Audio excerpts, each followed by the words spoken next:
আমি আমি না ওই রকম আমি কাউকে তেলাই না। আমি সবসময় বলে থাকি আমি কোনো আর্টিস্ট দরকার পড়লে আমি আমি বলি yes no very good bye, যদি করতে চাও করো, না করলে নাই। বলেছিলেন যে সামনে বুবলিকে নিয়ে আরো বেশ কিছু কাজ হবে হ্যাঁ মানে আছে আছে আছে, এই তো হ্যাঁ চমক আছে, হয়ে যাবে এই 2-1 দিনের মধ্যেই দেখতে পাবেন। ভাই বোন ও ছোট মানুষ, এইটুকু বলবো। অপু আসলে ছোট মানুষ এবং বোকা। অপু থাক, এটা না না না না না থাক, এটা এইটা এইটা এইটা থাক। অপু আমার বোন, আমার বোনের জায়গায় আছে, থাকবে, এইটুকুই বলবো।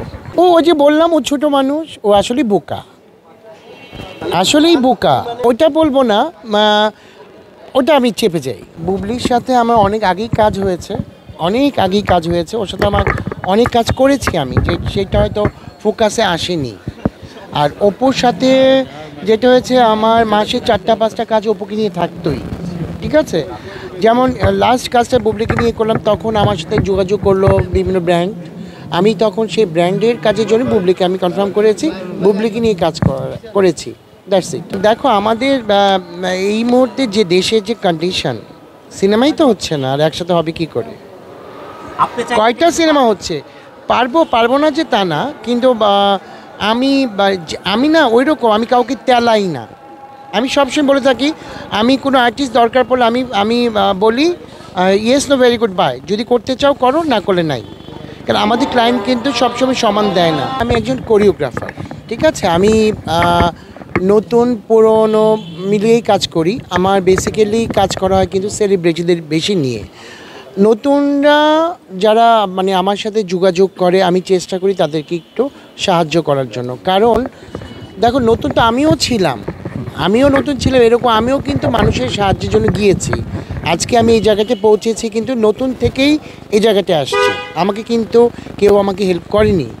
আমার ফ্যামিলিতে কিন্তু আমার কেউ এই মিডিয়ার কেউ নাই। মিডিয়া যতটুকু সাপোর্ট পেয়েছে আমার ওয়াইফের কাছ থেকে পেয়েছি, আমার ওয়াইফ আমাকে সাপোর্ট দিয়েছে, তার সাপোর্টে কিন্তু এই পর্যন্ত আমি থাকতে পেরেছি এবং আছি। নতুনদের এইটুকুই বলবো, নতুনদের নিয়ে কাজ করতে আমার ভালো লাগে। আর যারা নতুন, আমি যখন দেখি যে নতুনরা ভালো করছে বা একদমই নতুন, আমি শিখিয়ে পড়িয়ে নিই আর কি। নতুন কাজ তো অনেকই আছে আমার। জানুয়ারিতে বেশ কয়েকটা প্রজেক্ট আছে হাতে, ওগুলো বুকিং অলরেডি হয়ে গেছে। আর লাস্ট আমি একটা মানে ওভিসি বানালাম, এটা ওয়াশিংটনে একটা ওভিসি বানালাম। এটা আপনার গল্পটা নিয়েছি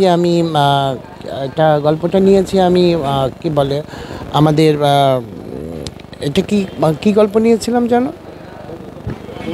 হোম কেয়ারের একটা গল্প নিয়ে আমি কাজটা করেছি। এটা ওয়াশিংটনের জন্য বানিয়েছে অফিসিটা। সেটা সেই অফিসিতে ছিলেন আমার সাথে আবুল হায়াত আঙ্কেল এবং দিলারা জামান মা এবং শখ। গল্পটা বৃদ্ধাশ্রম কেন্দ্রিক আর কি। আমি ওটা করেছি, লাস্ট করেছি, বেশ সাড়া পাচ্ছি।